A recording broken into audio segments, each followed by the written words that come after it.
Olha o perigo, ó. Coxinho novo, coxinho do motor novo. O carro é uma Mercedes ML 430 V8 4.3. Aí, quando o carro arrancava, ele bate, né? Um barulho de metal com metal. Essa parte aqui, ó. Pega, ó. Tava pegando, ó.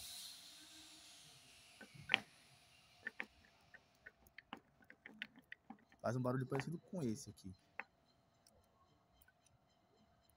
E estourado. O motor parecia que tava querendo sair do cofre. Dava medo.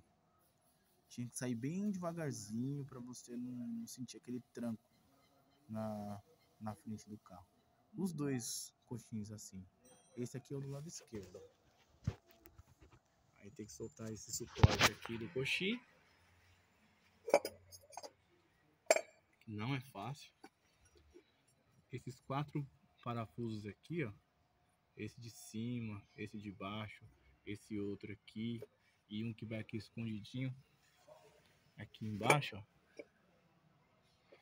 É mais ou menos fácil. Agora esse outro ali tem um parafuso do compressor, do suporte do compressor que vai preso nele e a chave não entra ali.